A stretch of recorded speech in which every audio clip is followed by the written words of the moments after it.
Hey everybody, just going to take a quick break from the show to get you styled up with Stitch Fix. Shopping's hard. It's hard. With Stitch Fix, you get a stylist, though, who understands your style, your size, your budget, and they do all the shopping for you. Wow. This is excellent. Shopping, I'm telling you, shopping and figure out your style, it's overwhelming. Let somebody help you when it comes to getting dressed. We don't know what we're doing, so we let Stitch Fix help us out. A Stitch Fix stylist there.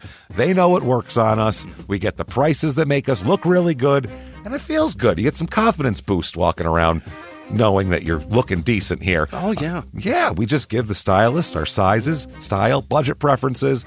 We order boxes when we want, how we want, no subscription or any of that required. And they send called Just For Me pieces as well. Like, maybe you'd like this, and it's awesome. Outfit recommendations, styling tips. You keep what you love, you send back the rest. It's super easy. Yep. You can do it, and we are doing it because it's excellent. Personal styling for everyone. Get started today at stitchfix.com/STM. That's stitchfix.com/STM. Now back to the show. Hey everybody, just going to take a quick break from the show to tell you a little bit more about Rocket Money. It's the start of a new year. It's the perfect time to get organized, set your goals, prioritize what matters most. And for me, top priority is getting myself together here. Financial wellness, doing that, which that feels important, you know? Just feels like adult stuff that you have to do. And thanks to Rocket Money, my goals feel achievable now. They show me all my subscriptions in one place, help me easily cancel ones I forgot that I've been paying for, which happened to me.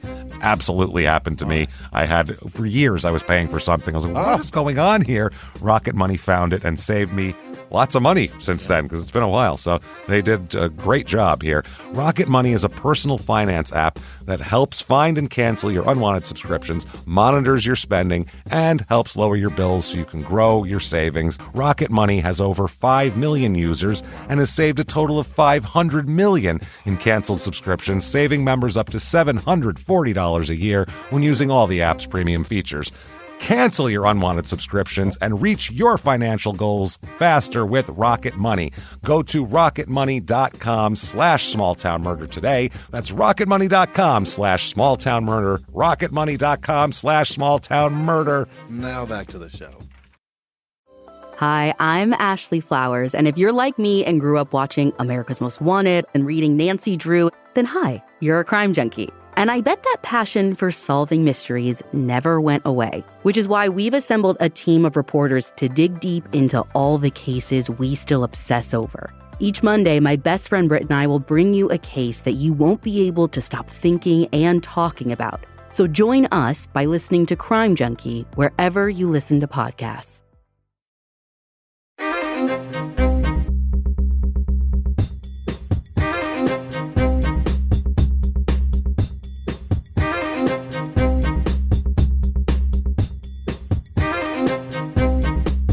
Hello, and welcome back to Small Town Murder Express. Yay, and choo-choo.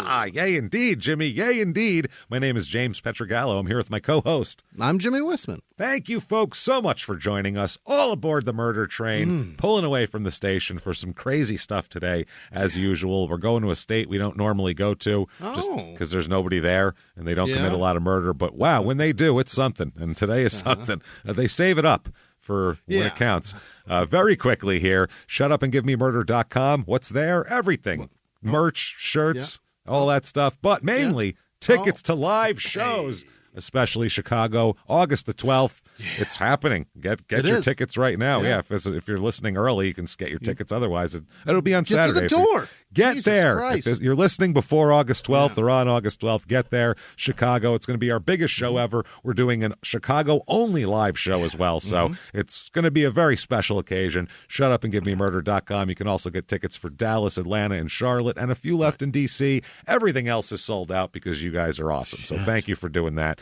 You also want Patreon. If you want more stuff, we have more stuff. Patreon.com/CrimeInSports, which is the name of our other podcast that you should be listening to, by the way. But anyway, Patreon.com/CrimeInSports. Anybody $5 a month or above, you get access to all of it, the whole back catalog of over 200 bonus episodes to listen to, and then new ones every other week. They're going to keep stacking and stacking. This week, we have good stuff this week for Crime and Sports, which of course you'll have access to. We are doing Theme Park Disasters Part 2. Part 2, because it was so sweet we had to revisit.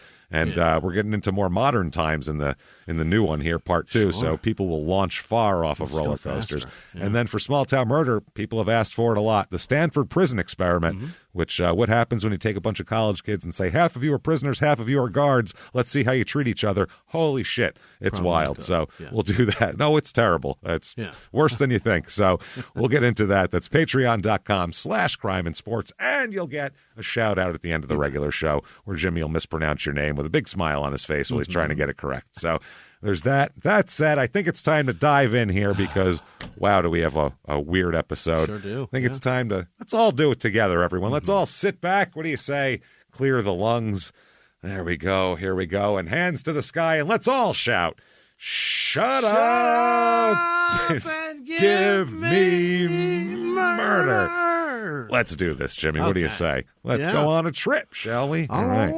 See. We're going to North Dakota this week. Okay. Don't go there very often. I'll tell you something else. North. We've only been there 3 times in this entire show because there's not a lot of people there. It's very spread out, and most of the murders happen in like the small cities that are there, which this one happened. We could have cheated and made the town where the people were, we'll talk about it, but where the things were found later on. We could have done that as the small town, but instead we're just going straight ahead and we're doing a town that's a little bit bigger than normal. But if you saw the main, like the city streets, it's not a metropolis. It really isn't. We're going to Bismarck, North Dakota. Oh, the old capital. It's the capital of North Dakota, exactly. It's in southern North Dakota. Because nothing is going to go too north because it's freezing up there. There's no civilization up there.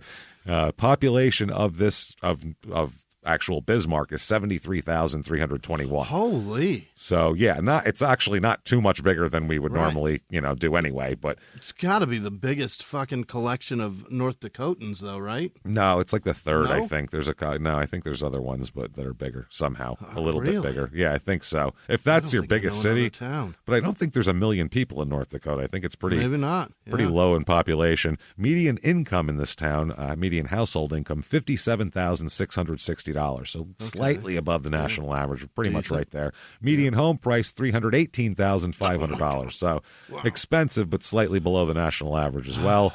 This place is about a little under 2 hours to Minot, North Dakota, which was our last episode. Yeah, that was a killer conspiracy. That was a good episode. So a little bit of history here. Why are people here? It's freezing. It's barren.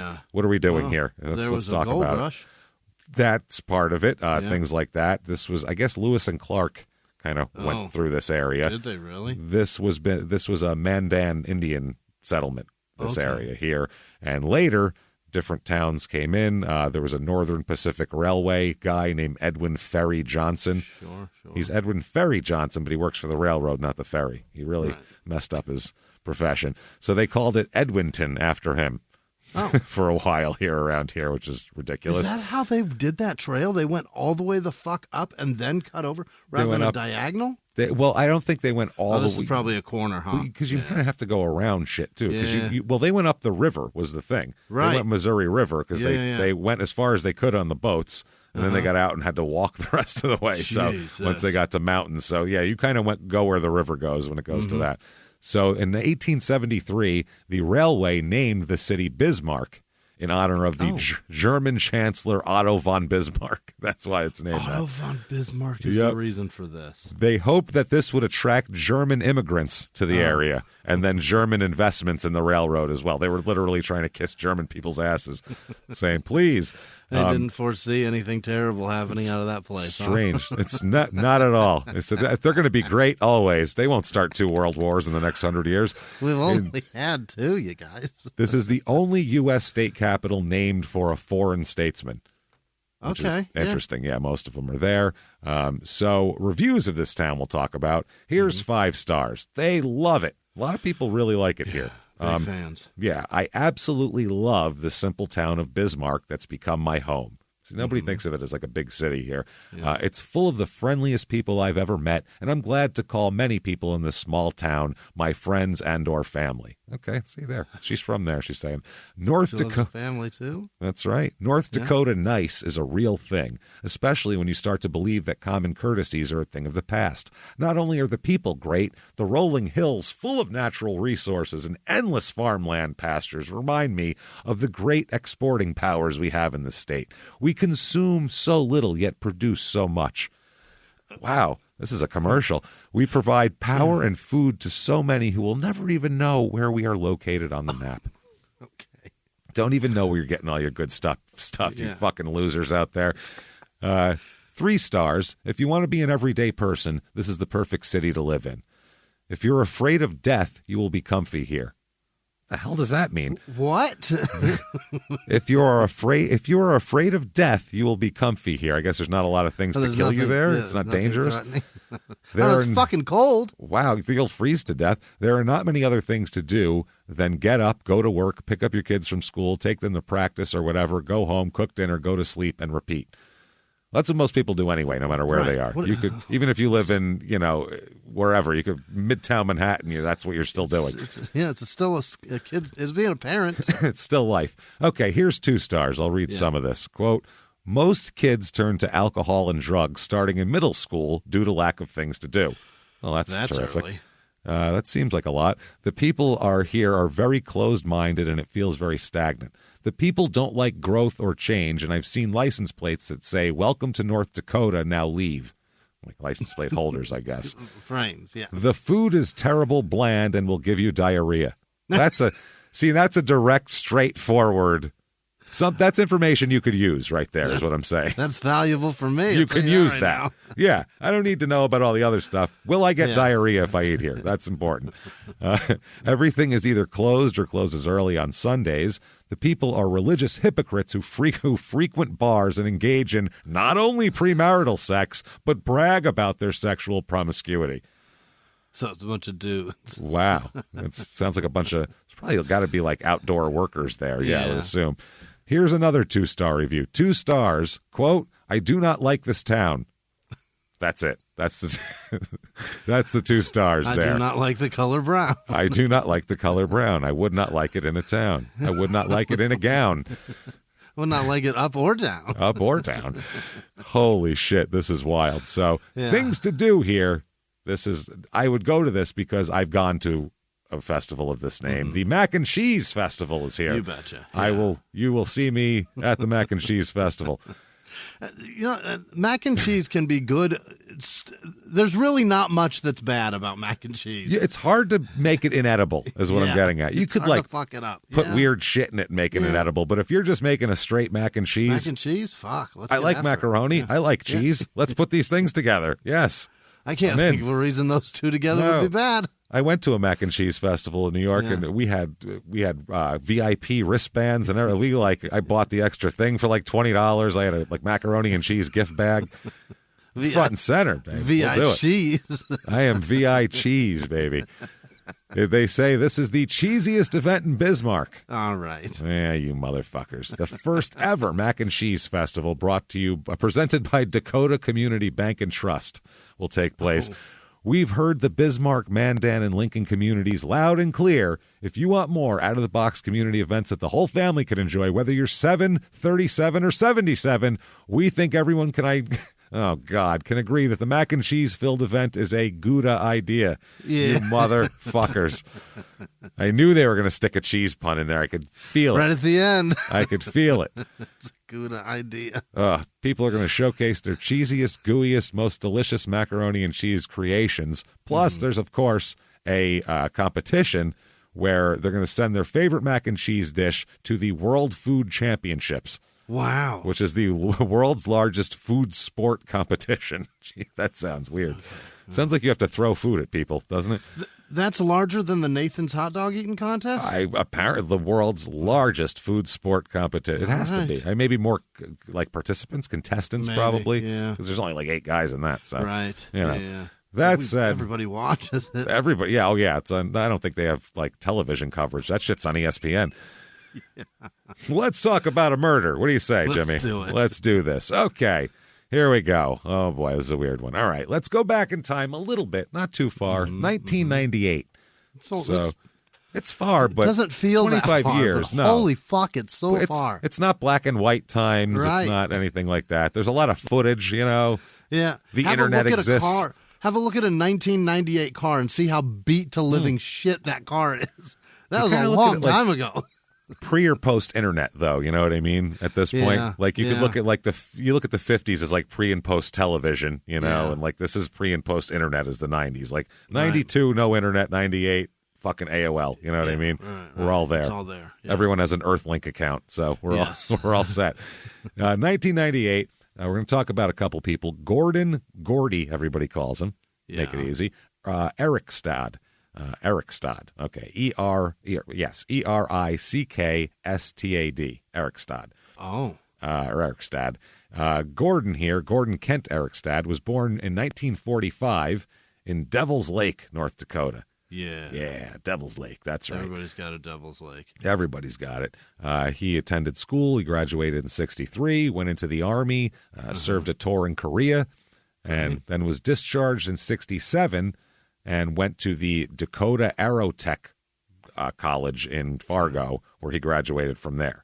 Because he's going to be a helicopter mechanic here for a long time. Yeah, he does wild shit here. Now, Barbara Marie Heckman, she's born a few years younger, 4 years younger than him.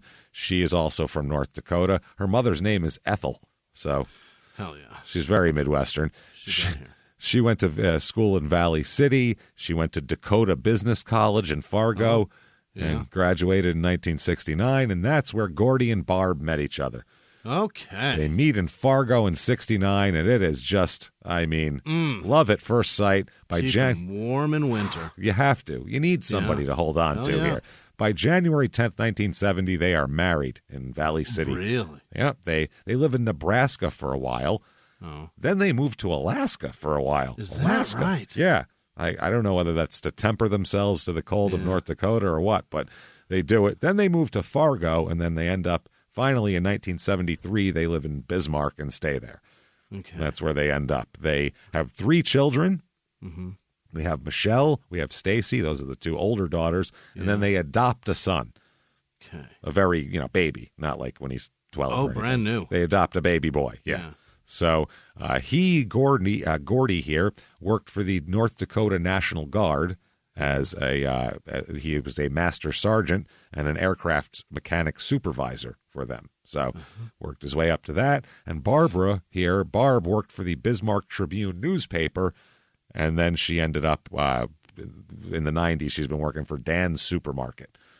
Oh, I think in the deli where she's been working. So that's a good job. That's a good job. Yeah. So not bad. So they do pretty well for themselves. These 2 actually too. They do pretty well. He likes his job doing the stuff in the Army there. His friend said he's a flight inspector for the Guard. I think the mechanics who take care of the helicopters report to him. He has to sign off when they're ready to fly. So he's the guy responsible and telling people to keep those blades from that being plane crashes. crashes. He's the first one they talk to. They talk where they go, where's your report? You're the guy who. What the fuck happened? Yeah. You signed that's your signature there on the bottom saying ready to fly, right, Chief? Yeah. Let's talk to you. His friend talked about taking that he was Gordy's a meticulous, neat, organized, clean guy and calm. Better be. Makes sense. Anybody dealing with aircraft at all, that seems to be that's the profile you want. Meticulous, neat, organized, calm. Perfect. Meticulous first, calm second. Yeah. All of that. Meticulous, neat, organized. Those things are important on a plane. And calm, too, in case any shit goes wrong. So he said that is talking about his friend and him went to Canada and they go on these fishing trips. And, Gordy had a new boat and they're living life. They're about really ready. Getting after it. Yeah, they're talking about retiring in a few years. Oh, they're getting they're in their 50s. You know, he's 53, 54, and she's like 49. So they're talking about, all right, let's, the next 10 years, let's see where we're going to end up. They have a cabin that they go to at Lake Isabel. And they bought a new cabin, so it's a little bit bigger, so they have more room. They want to eventually have a place for the grandkids to come hang out. Sure. And, this is what they're looking at here. A larger cabin. This one has a sand beach for the grandchildren on the lake. Yeah, that's right. They're getting ready for retirement, doing their things. Gordy is really into, besides his job, he likes hanging out with his friends. He likes going fishing. He's a deer hunter. He has all his deer rifles and shotguns and stuff that he keeps and is locked up meticulously in his case and everything like that. I bought one of those. I don't know why I have that. I will never be able to shoot an animal. I already know I can't. Yeah, I'm not. That's crazy. I'm not the one. People can do it and they're fine with it. And I'm not coming down on you. It's just not me. I'm right. I'm not. I'm more like, oh, look at that thing. Cool. Look at it eat. I see I have deer all over my house and I'm like, I see the babies with the white spots all over them. And I'm like, I don't want to shoot that. That's adorable. I'm going to get rid of my gun. I know. Doesn't tempt you to go shoot an animal. No. Jimmie's going to be like, I'm going to go out there and do it. Why did I buy this stupid thing? So at this point, they're Gordy and Barb, their daughters. One lives in Fargo, one lives in Arizona. Oh. By the 90s. And then their son was born in 1980, so he's younger here. He just turned 18. Yeah. We'll talk about him. Brian John Erikstad here. So that's the adopted boy, yeah? That's the boy, here, Brian. And he doesn't know he's adopted for a long time. We'll talk about that. Which is weird that. Because we just had that in another episode, too. A girl who didn't know she was adopted. Can't do that. Not on purpose. That's just a weird theme. So sometimes it's birds, sometimes it's adoption. We can't tell you what the theme's going to be. We have no fucking idea.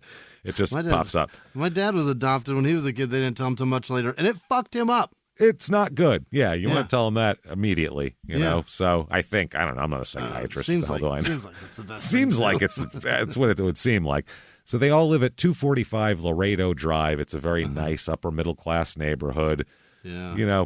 Brian couldn't have asked for better. He's got like older parents who have money and they dote on him and, he's spoiled, I guess you could say. They got a sand beach cabin, James. That's what I'm saying. They're doing great. He's for an adopted kid, that's really fallen into the right hands. You know what I'm saying? And you really did. This isn't bad at all. So here's a story that the friends tell about Brian here. Brian, the whole time I'm reading this, I have fucking 18 in Life in my head, Skid Row. That's Brian. Brian was a young boy. That's all I can think in my head. Tell me he's got a heart of stone, James? He's got a heart of stone. Did he live 9 to 5 and work his fingers to the bone? Worked his fingers to the bone.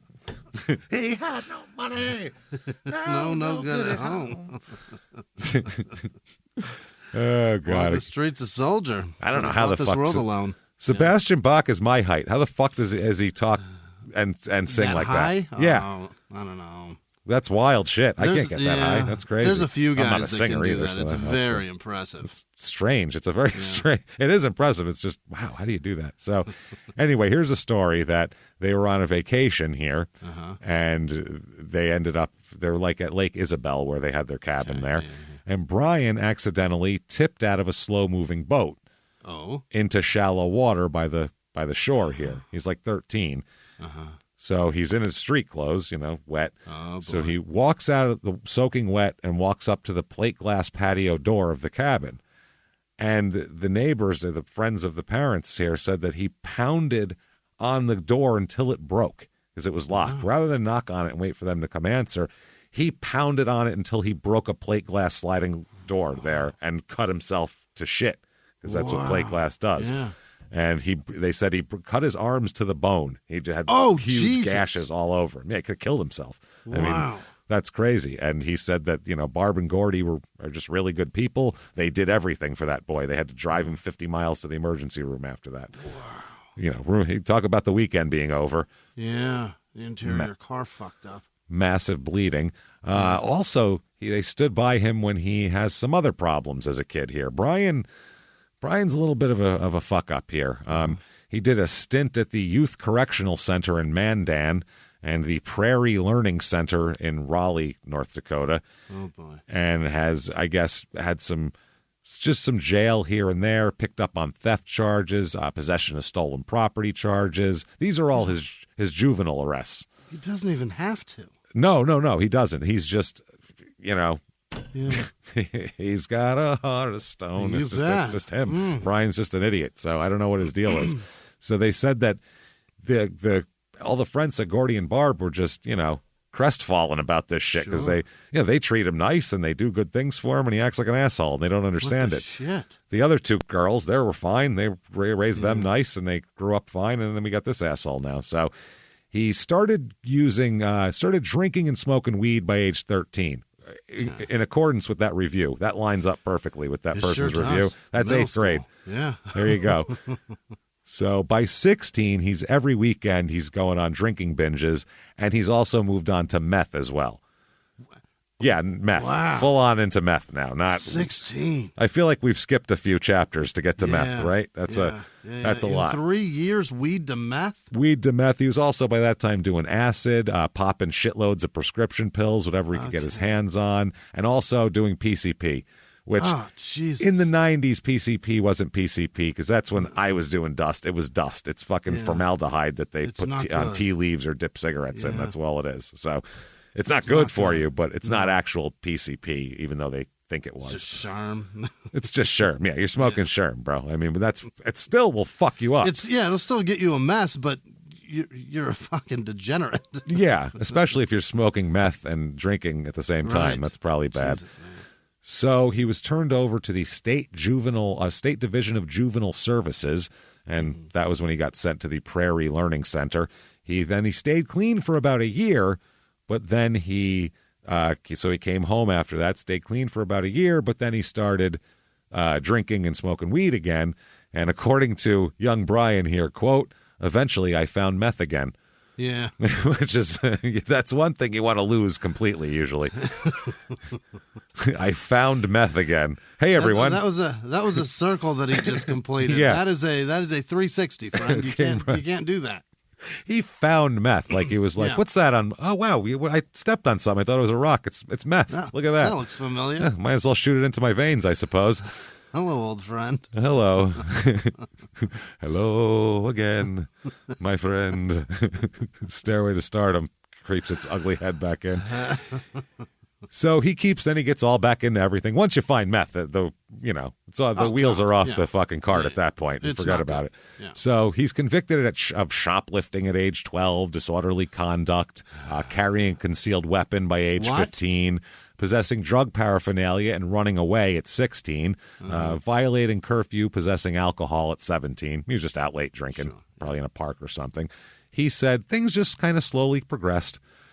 But there's not. Meth is involved. There's no slow progression with meth. There's no progress happening at all. This is regress, right? Degress? Well, you're flying down a hill. You're on a toboggan right now that you have no control over, and you're flying down you're like Clark Griswold in Christmas Vacation. You've put this new super fucking slick thing on the bottom of and now you're going down the hill and you have no control over it because that's meth. When you rub that on the bottom, that's meth he's rubbing on the bottom of his thing there. It's not progress. No, it's meth, not progress. Progress means things are getting better, right? I mean, it could get worse. You could progressively get worse, but I suppose nothing's progressive once meth is involved, is what I'm saying. If it's at a 2, you've cranked it from a 2 to a 10 as soon as you fucking start adding meth into the equation, putting that on the buffet. So his parents stood by him the whole time, though. Really? These two didn't even go, well, he's not really ours. There was none of that shit. You know what I mean? That'd be me so fast. Yeah, you'd be like, listen, it's not my DNA. No. I'm helping. I don't know. His ladder doesn't look like mine. He just eats the same food. That's it just sleeps in my house. So once he turns 18, you'd think he'd go, oh, shit, now it can get serious because now he can be charged as an adult for things and not a child. Right. But instead, absolutely not. He immediately starts fucking up. Immediately. July 5th of 98, he turns 18. And in the next 2 months, he's fucking up a lot. He had 4 felonies and several misdemeanors in 2 months. Right away. 10 Brand days. new adult. Yep, he's 18 for 10 days. He's a freshly minted adult with a bloodstream full of methamphetamines, and he's arrested for harboring a runaway minor. which Clean record for 10 days. Doesn't seem good. 9 days later, so 19 days into his adulthood, he's arrested for possessing stolen property, including an ATM card that doesn't belong to him. Oh, boy. Other people's cell phones, tools and, tools you would steal out of someone's garage or car, and CD players that he took out of cars. He's robbing cars is what he's doing. That's things those are car phones, all things you get out of cars. Robbing cars. Hey everybody, just going to take a quick break from the show to tell you about the safest sponsor ever, Simply Safe. Absolutely, these people will keep you safe. It's amazing. You know that every 26 seconds a burglary takes place in the United States, according to the FBI. That means that by the time this podcast is over, dozens and dozens of homes will have been targeted, ransacked. God knows what happens here. So protect your home before it's too late with Simply Safe proactive security system. Simply Safe helps stop threats before they even have a chance to break in. Named Best Home Security System by U.S. News and World Report 5 years in a row. And by us for about the last 8 years as well. If you trust us, believe me, you want Simply Safe. So visit simplysafe.com/small to claim 50% off a new system with professional monitoring plan and your first month free. That's simplysafe.com/small. There's no safe like Simply Safe. Now back to the show. Hey everybody, just going to take a quick break from the show to tell you a little bit about Sono Bello. You know, the most known secret with celebrities and influencers and all these famous people is so many of them have had lipo. They've had lipo, whether it's a little touch-up here or a total makeover. Yeah. Nobody has a perfect body. That's the thing. No. They may look like it on TV, but there's things that help that. Absolutely. Lipo now has changed, and Sono Bello's been at the forefront with using LAL technology and getting those beautiful and natural outcomes for each person. Looking real natural. Our friends at Sono Bello are offering their best deal. You're now included in their winter savings event, but appointments are limited, so please get on this. Sono Bello doctors are masters in micro laser fat removal, a brilliant technique that removes stubborn fat permanently wherever your problem areas are. Tummy, love handles, thighs, arms, it's gone in one comfortable visit. Eating healthy and workouts are great. Keep doing that, but if you want to lose that stubborn fat in one visit, check out Sono Bello. Save big during their winter savings event. Schedule your free consultation now at sonobello.com/smalltownmurder. That's sonobello.com/smalltownmurder. Now back to the show. They found the items in his car after a citizen reported seeing him going down Main Avenue, purposely knocking over orange construction cones with his car and throwing beer cans out of his window as he drank them. Wow, the brazen... Dude, if you're going to go around... I've been a teenager doing dumb shit, not robbing cars because I'm not a thief type of person, but like... Going around, if you're committing criminal acts, you don't go around going, woo, bump, bump, bump, bump, knocking over construction cones, pounding beers, throwing the cans out the window, going, yeah, woo, party. That's not how you lay low with a car full of stolen property. He's behaving like the governor's son. like it's fine. Nobody can. How does he think that nobody can penalize him for this? He had no money, no good at home. He's fucking Ricky. That's what it is. Yeah, he absolutely is. A soldier, James. He sure does. I believe in the background of that video, that's what the kid was doing, knocking over cones with his car, drinking beer, and throwing cans out the window while he was doing shit and like setting things on fire. In his veins. Jesus. Yeah. So then there was two other teenagers with him. He's showing off. So he was arrested, and they were arrested as well with him for being minors in possession of alcohol. So they were all drinking. So he just throw those cans out the window, bro. Hold on. I'm going to hit all these cones. No one will notice. So, yeah, he's charged with 3 counts of unlawful entry into a vehicle, 1 count of possessing stolen property, 1 count of possessing drug paraphernalia, which was not like a bowl or a bong, a mirror, syringes, and a spoon. He's shooting up and snorting things, both. While he's driving. Yeah. Well, I'm taking this with me. I'm going to need to shoot something up later. So I better have my roadie spoon and needle. My roadie rig. My roadie hypo. That's what this is. Holy shit. Wow. Also charged with driving under the influence as well, because he was drunk and on drugs. He's driving a maroon 1988 Buick.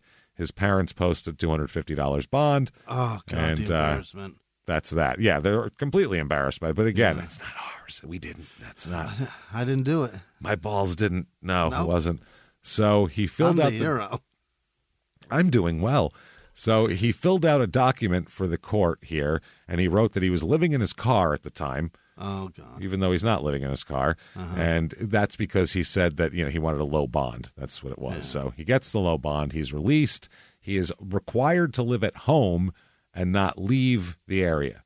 Right. Live with your parents and not leave. July 29th, Gordy and Barb wrote a letter to the court and said, Brian Erkstedt has our permission to live at our home at 245 Laredo Drive. Brian must follow all rules set by his parents. We, his parents, will report all rule violations to the court.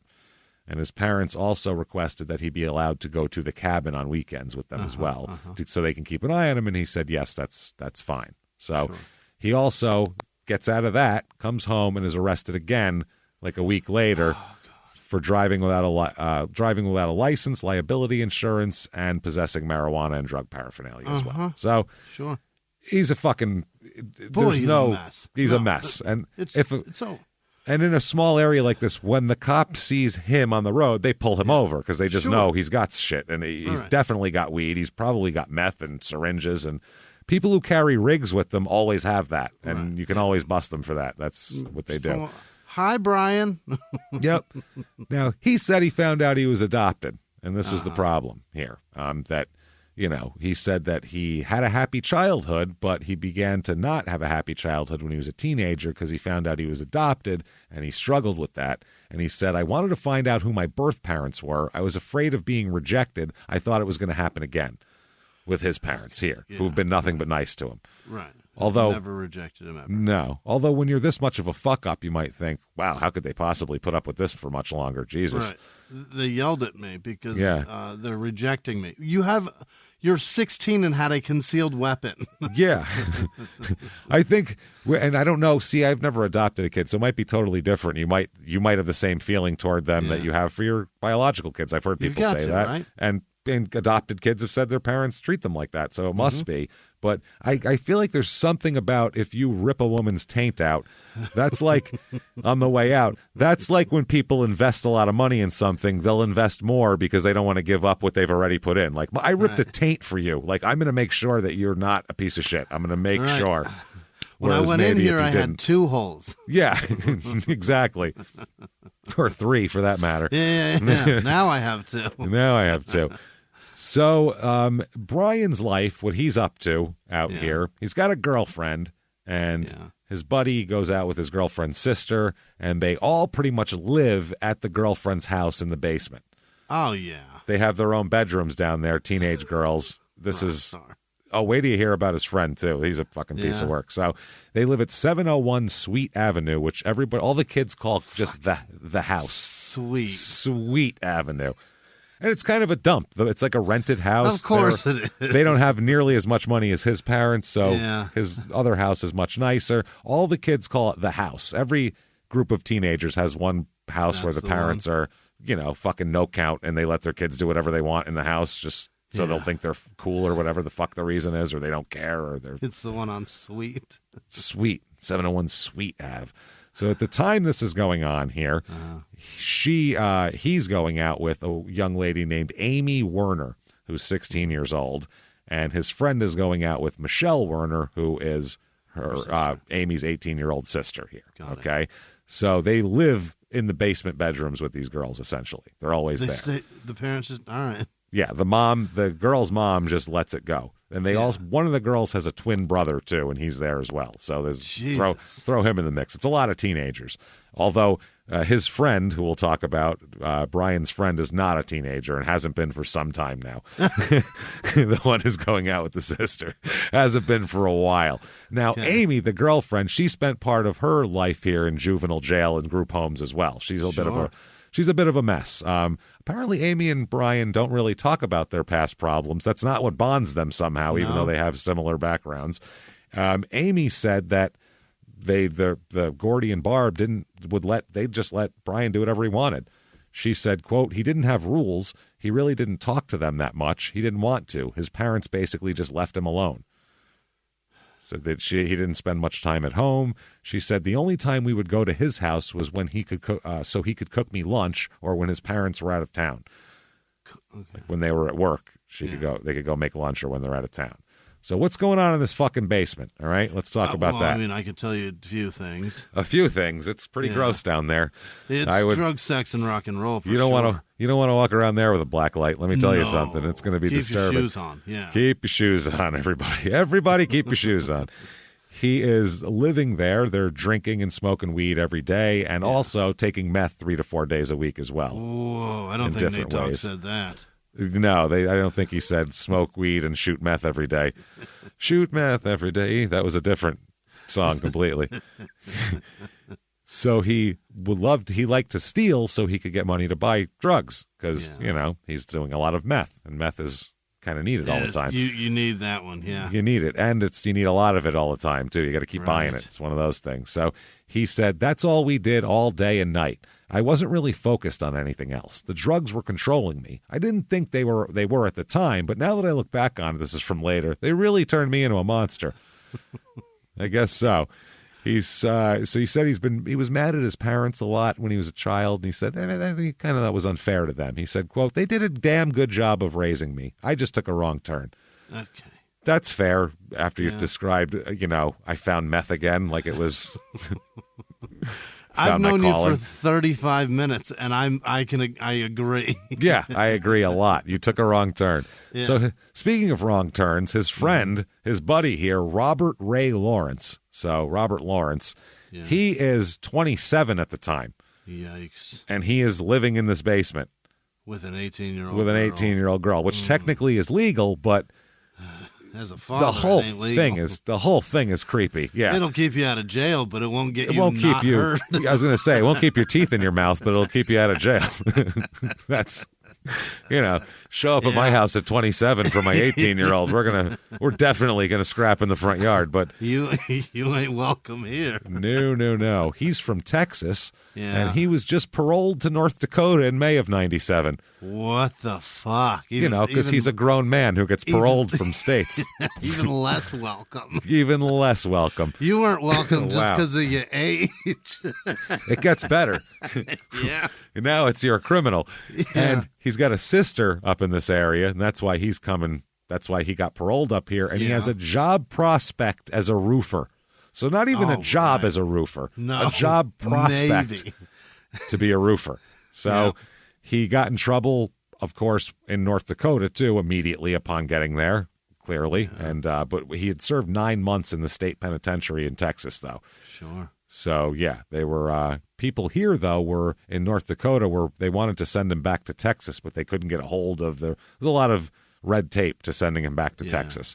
So, nobody wants him there. He gave false information to law enforcement in his last little bid there. So they didn't know in North Dakota why he got out. None of his friends or anybody knew. So they said, though, that in the basement, Amy said we had our own little apartment down there. They made like a little apartment, and a bunch of kids would hang out, large groups of kids. They said sometimes run away. Like if you ran away from home, you knew that was the place to go. Wow. You could go there and they'll hide you out for a few days. Like that's the spot. If you got a bunch of weed and you have nowhere to smoke it, you go there to smoke it. There's peanut butter sandwiches in the closet. Maybe. Yeah. Even if you're out of them, though, you can still smoke weed here. So and do meth for that matter. Sure. So Robert Lawrence, Amy said he's a person that I look up to. I love him. I love Robert. This is her sister's boyfriend. What about him makes you look up to him? She said he was protective of them and a big influence on the kids in the house, which is probably not good that he's a big influence. In fact, she said she thought of him as a dad to her. Oh, boy. As a dad. She wants a dad, I think. How old is she? She 16. has a dad, right? Not around.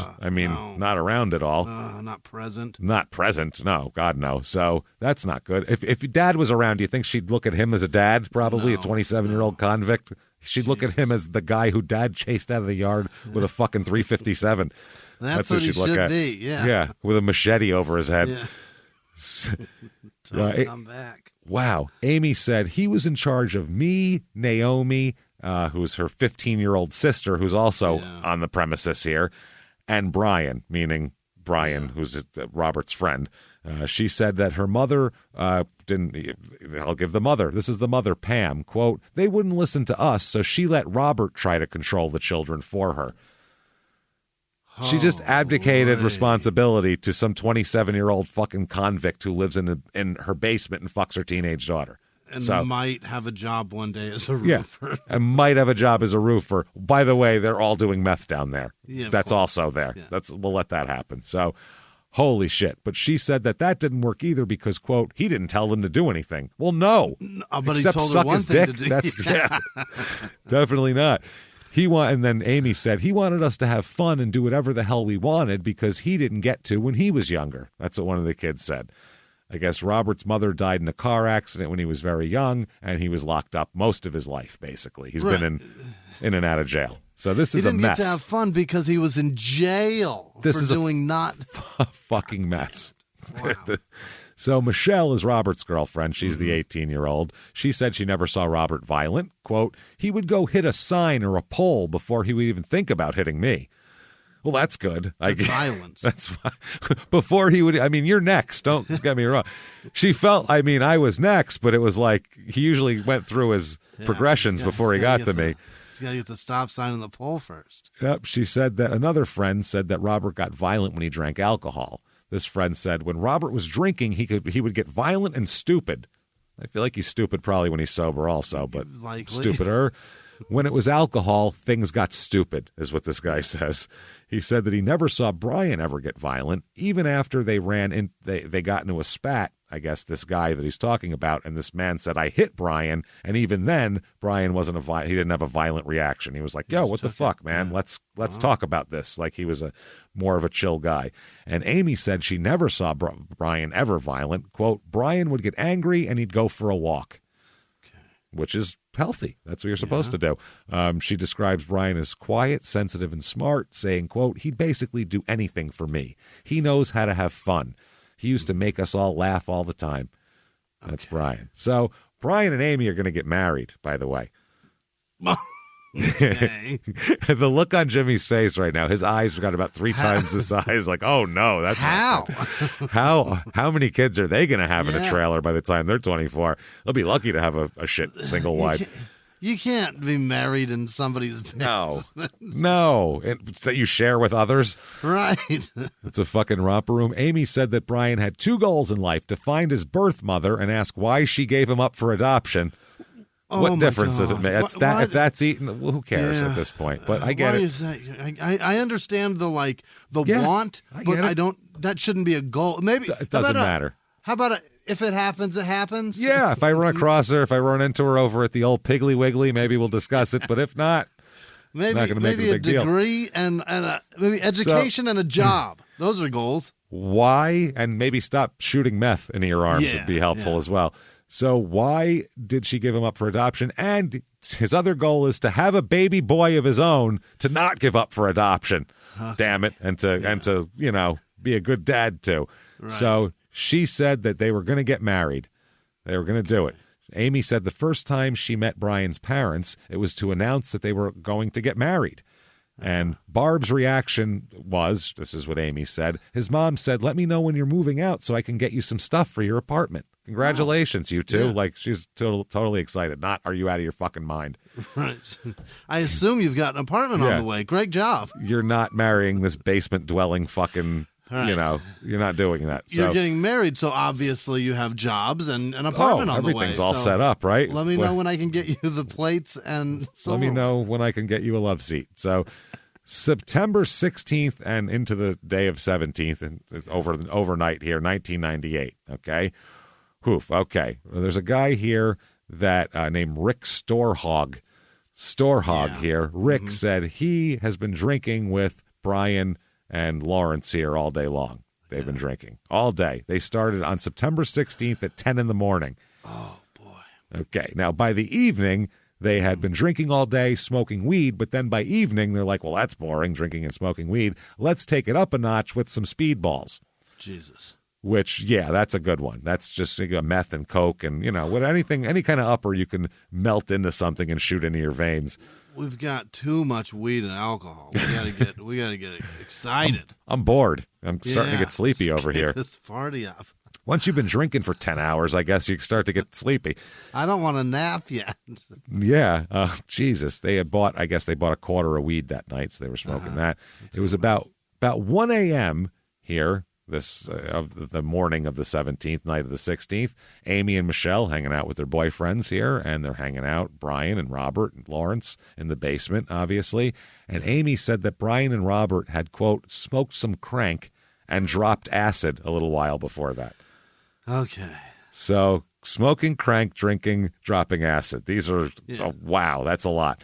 And Michelle said they were pretty trashed at that point in time. I believe it.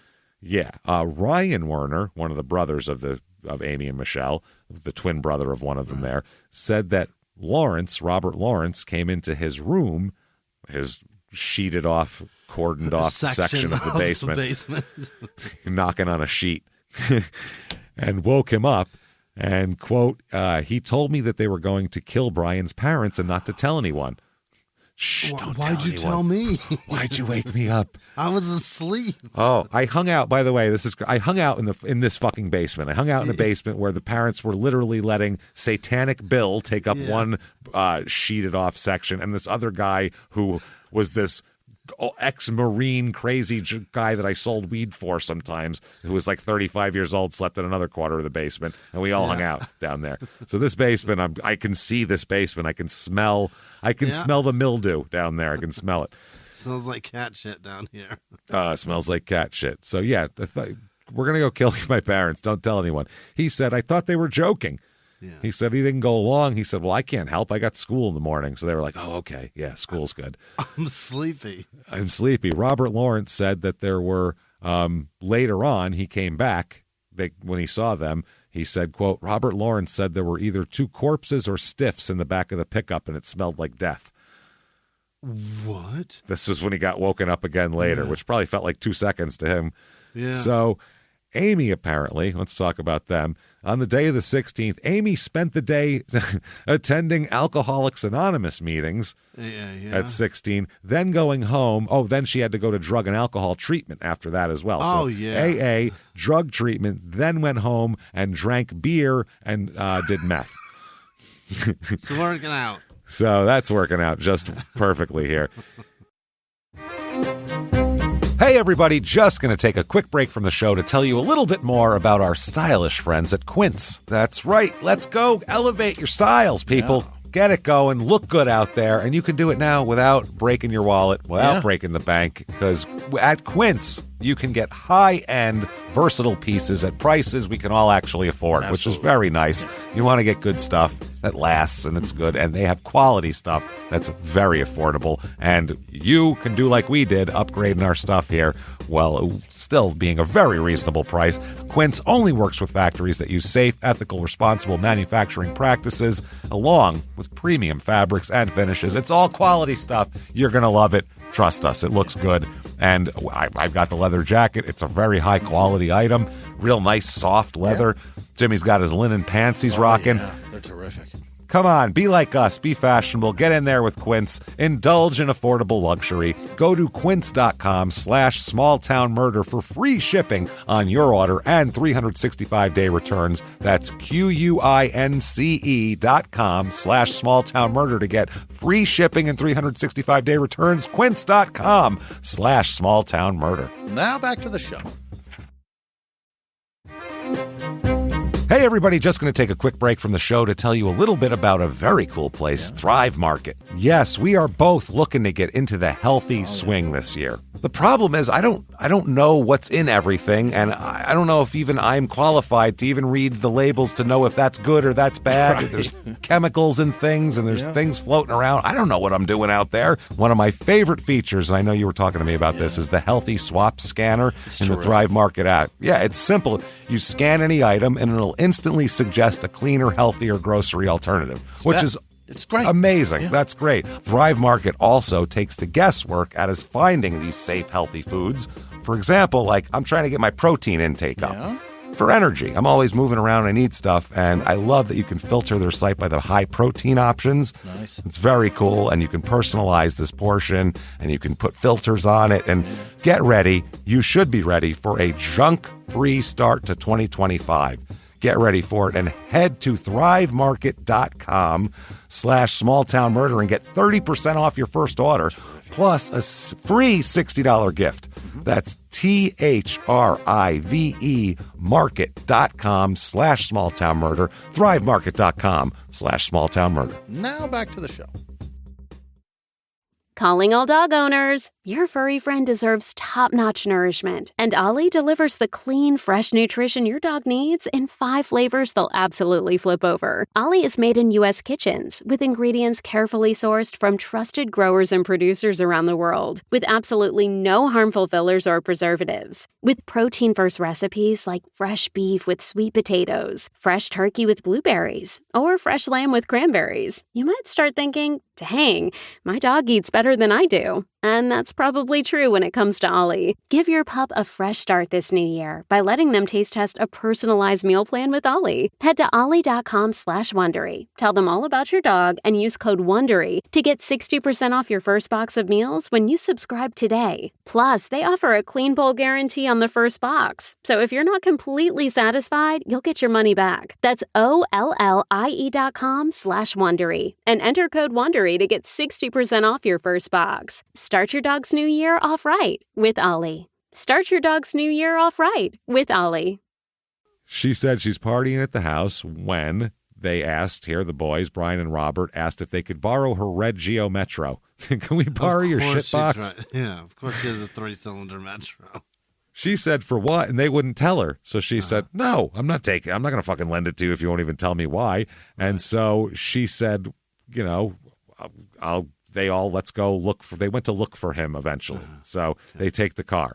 They end up at the Erkstad house. They end up at Brian's house. Okay.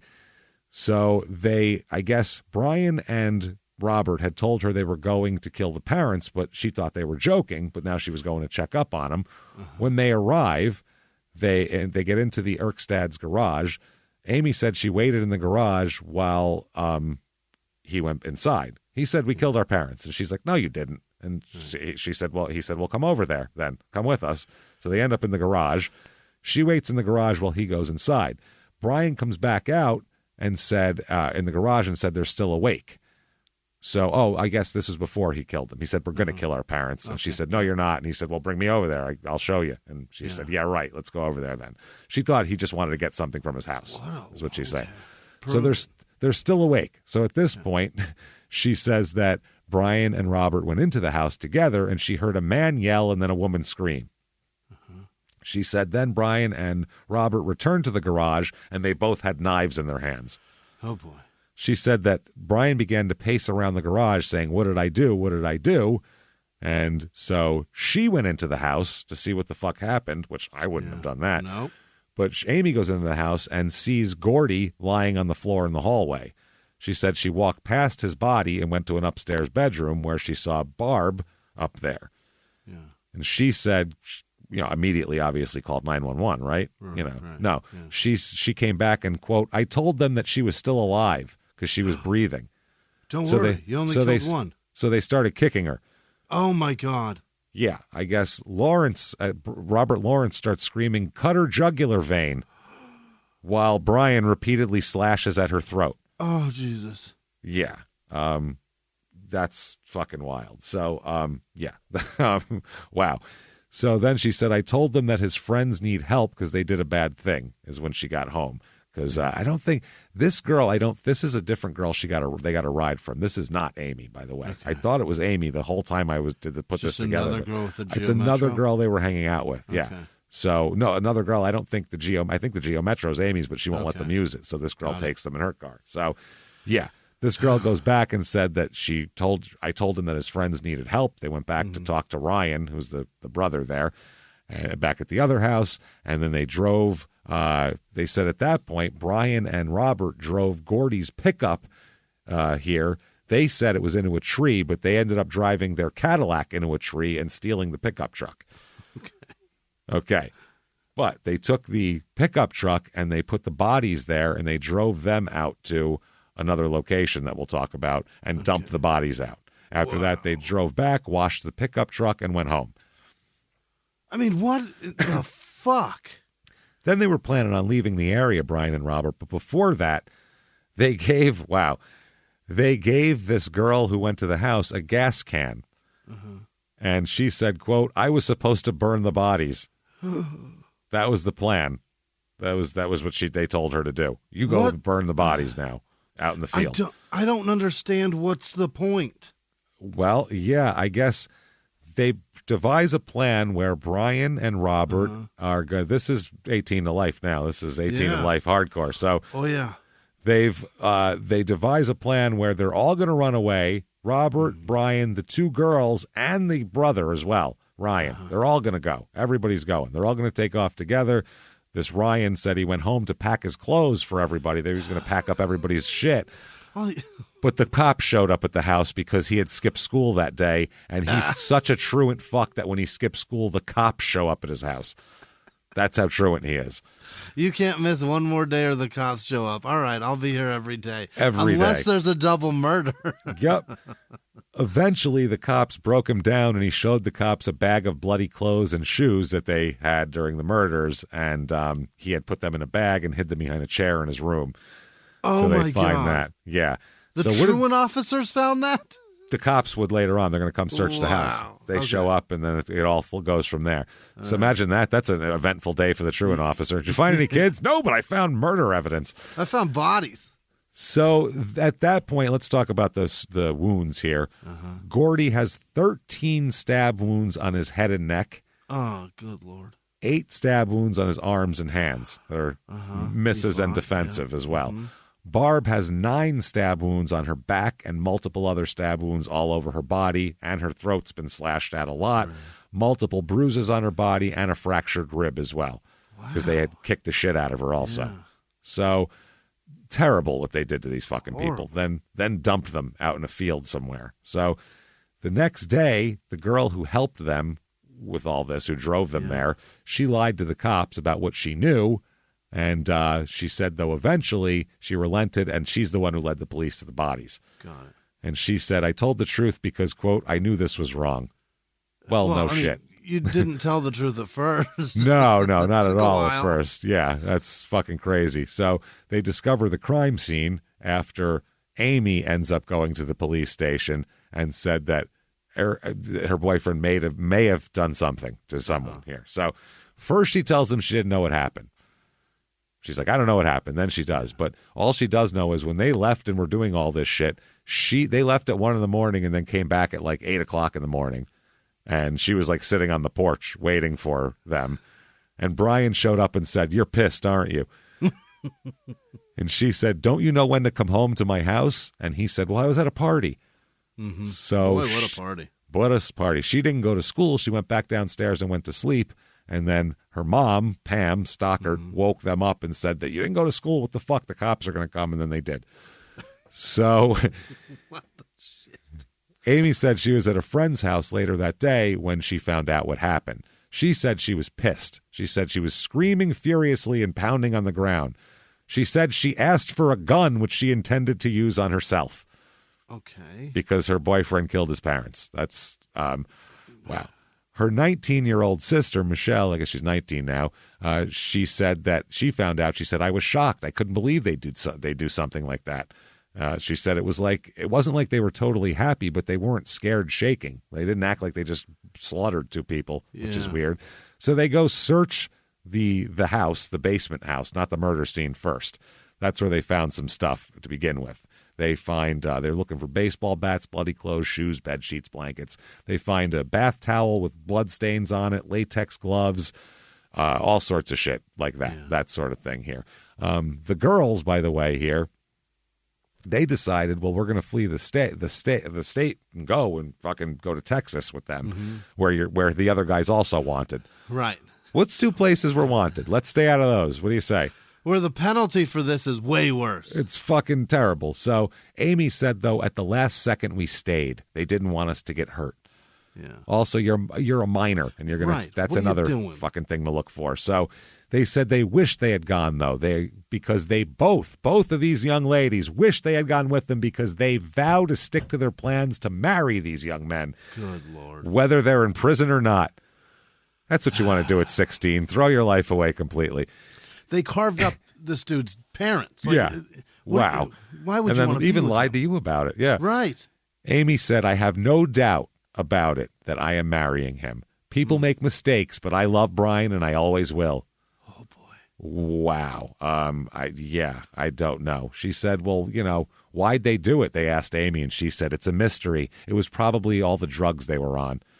And Pam said the same thing. They probably didn't realize it until the following day. If only they didn't have a basement to do constant meth in. Holy shit. So instead of leaving right away, Robert here gives Ryan Werner a ride to Bismarck High, drops him off at school. Bye, Ryan. Yeah. Then day. that's while Brian and Amy sleep. And then Brian and Amy woke up, a group of friends all piled in the old Cadillac that he stole from his mother after he killed her, and they drove to Stanton, where Brian visited a friend in jail at 11:30 in the morning. Oh my God. The balls on this kid. They wanted to visit his friend JJ, Jeremy Jacobson, because he'd been planning on visiting him, and he hadn't had a chance yet with all the murder and meth and everything. So I told him I'd visit, and I probably should get some pointers on how my life is going to go. Fucking Christ. They said, too, they probably get a couple of pointers. Yeah, he knows some stuff. They said that they weren't too concerned about being seen driving Gordon's pickup either. Even Pam said she wondered why there was a brand new pickup outside of her house. Uh-huh. She said, I didn't have the foggiest idea what happened. They go to the murder house, the cops do, and they did a tactical entry because they didn't know if anyone was inside. Right. They saw blood before they even got inside. It was on the fucking driveway. Wow. All over the garage, on the door between the garage and the house. They did a terrible job of cleaning this place. Well, also, they stabbed two people. There's going to be blood everywhere. Everywhere. All those times, there's like 30 stabs God. between everybody. They said that when they got into the home, they said they immediately saw that something was terribly wrong in there. And they said the house was disheveled with books and broken glass and mail and paper strewn about, bloody drag marks. Showed two different distinct bloody drag marks from the bodies that showed that they were pulled from an upstairs hallway and bedroom out to the garage. Large pools of blood on the carpet in the upstairs hallway in the bedroom. They were stabbed, they say, within a few feet of each other. They were initially stabbed immediately. Then they dragged the father down. Blood spatters and smear marks are all over the fucking place. The master bedroom is a bloodbath, essentially, here. And like the drawers are pulled out of the dresser to make it look like somebody tossed the place here.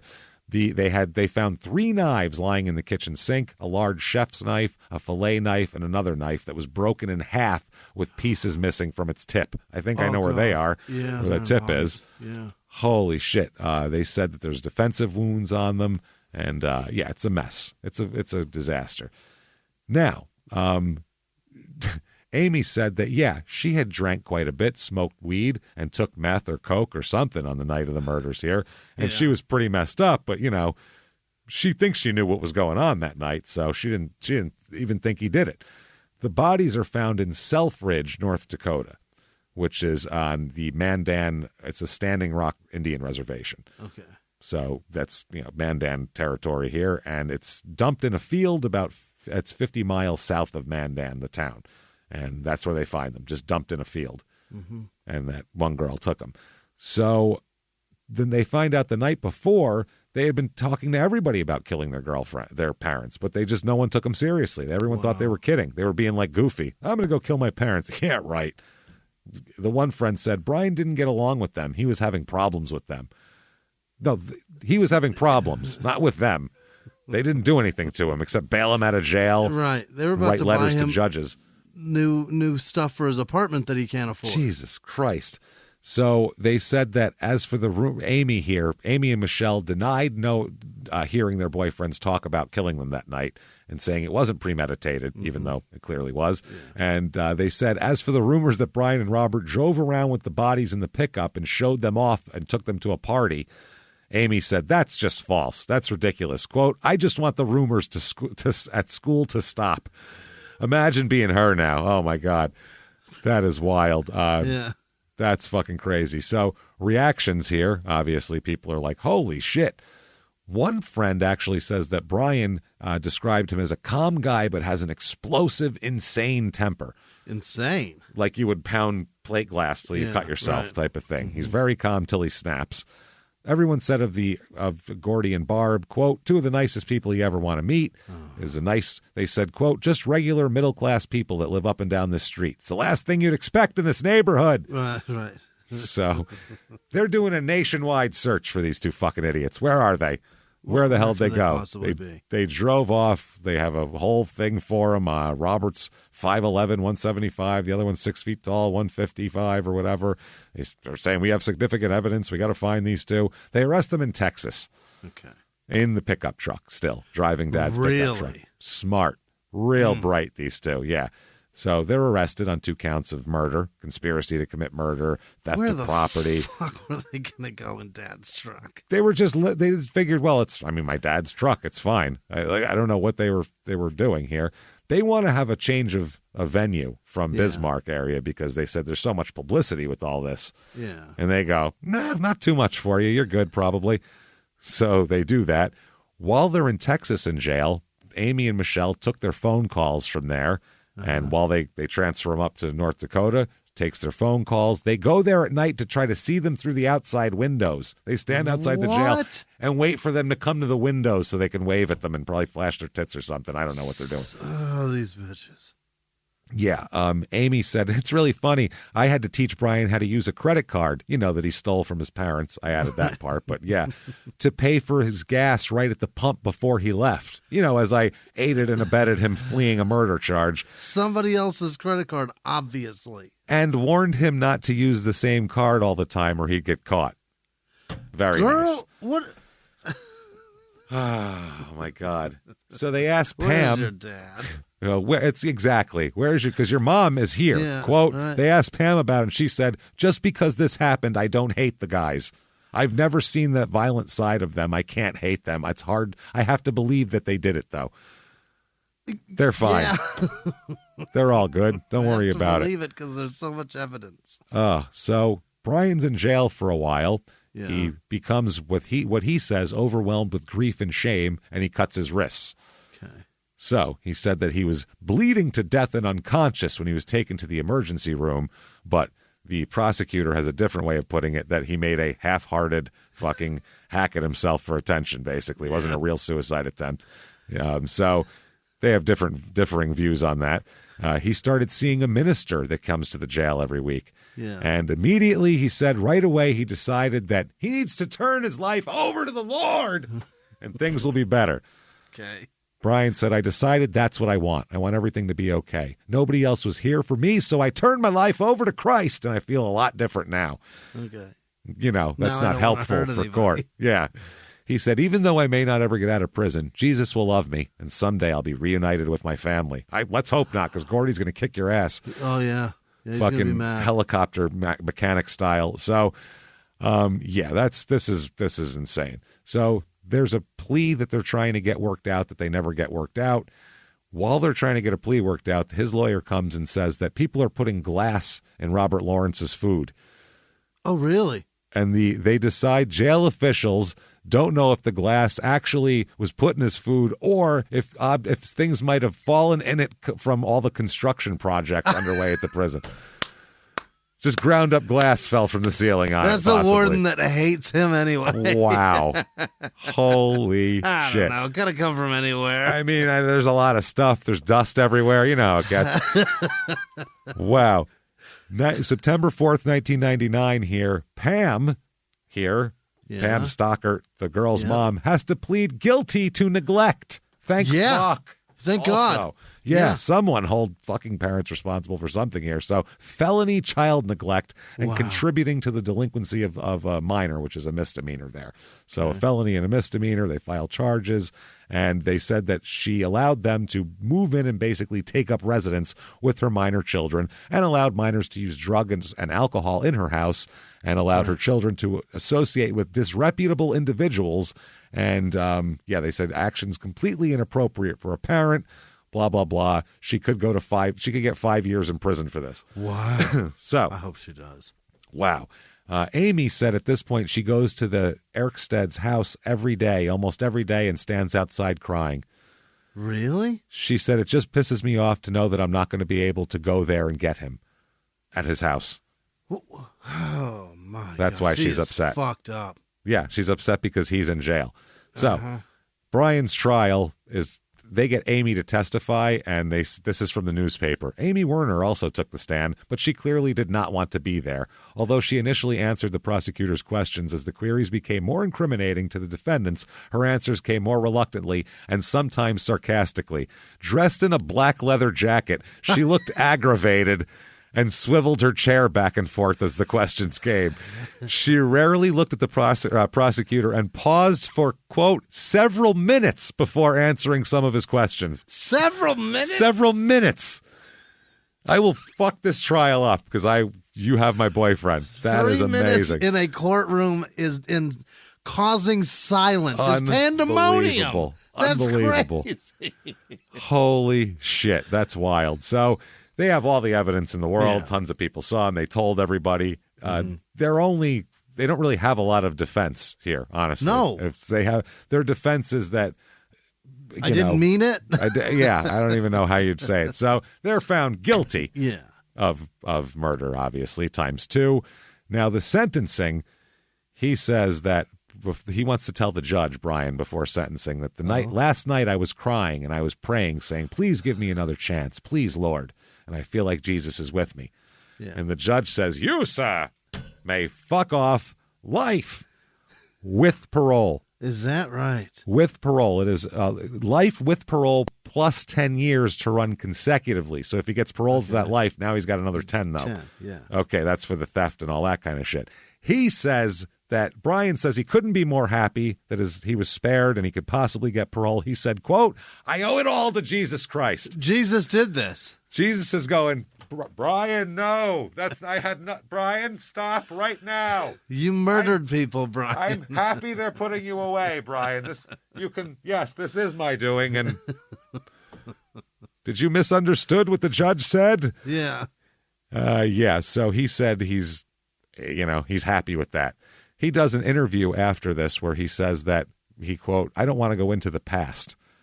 But he says, someday when I have figured it out myself, I'll talk about it. But he just wants to talk to the kids and tell them not to do stuff like this.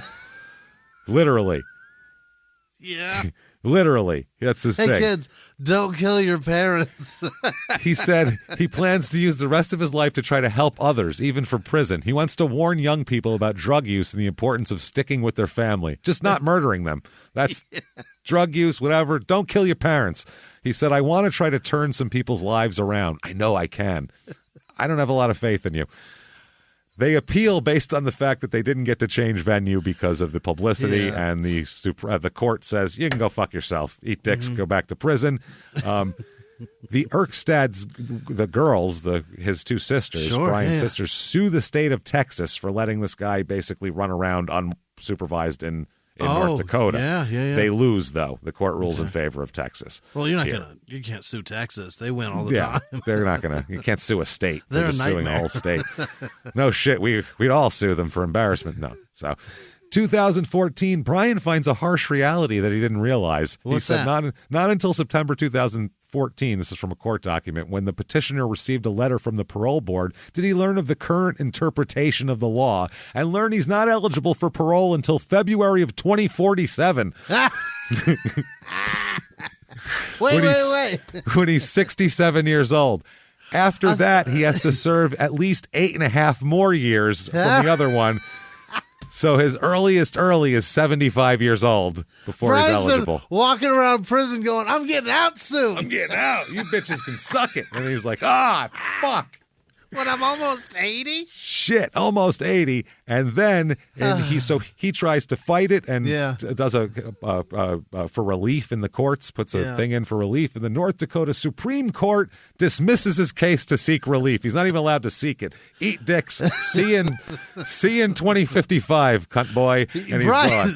this is them going Bye. lenient on you, you fucking idiot. You owe it all to Jesus, Brian. You can thank. Where's Jesus now? You can thank him. Because I thought Jesus set all this up. You're going to blame him now, or is this still, now is it your fault finally? He doesn't, he didn't realize that the penalty for killing two people was going to be steep. No. Without parole, he'd get out in 2100. So, literally. Good luck, Bry guy. There you go. Stick with it, Brian. See you soon. You got it. 18 in life to go. What a fucking moron. Sebastian Bach crooning outside of his fucking jail cell.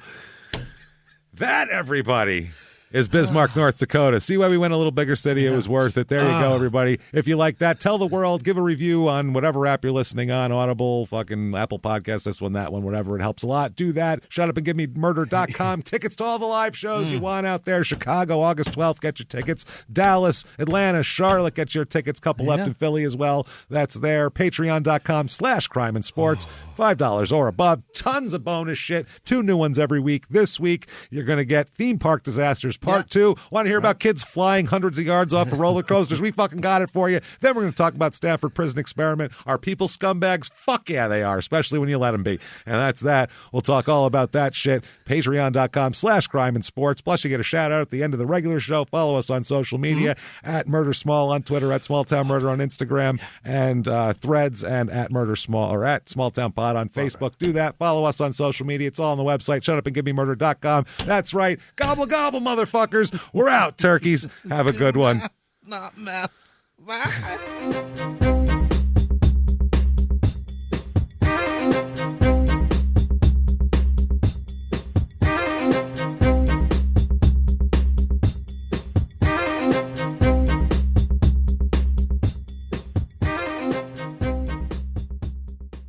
If you like Small Town Murder, you can listen early and ad-free now by joining Wondery Plus in the Wondery app or on Apple Podcasts. Prime members can listen early and ad-free on Amazon Music. Before you go, tell us about yourself by filling out a short survey at Wondery.com/survey. In the 1980s, a rosé swept the country. Hey, Mike, I really like this White Zinfandel. Well, good. Now put it down. We're going to try another one. White Zin became America's top-selling wine. But most don't know that this sweet drink has a sour history. What began in 1986 with counterfeit bottles, a big fraud, a multi-million-dollar fraud, sent investigators chasing one of the most powerful families in the business, the Licciardis. But the closer the feds got to them, the more dangerous things became. It's a story of deceit. At the time, I was paranoid. Threats. You touch my kids, I will kill you. And murder. With a .22 caliber bullet to the head. What started with a scheme to mislabel wine spilled into a blood-soaked battle for succession. Welcome to Bloodvines. You can binge listen to Bloodvines exclusively and ad-free on Wondery Plus. Join Wondery Plus in the Wondery app, Apple Podcasts, or Spotify.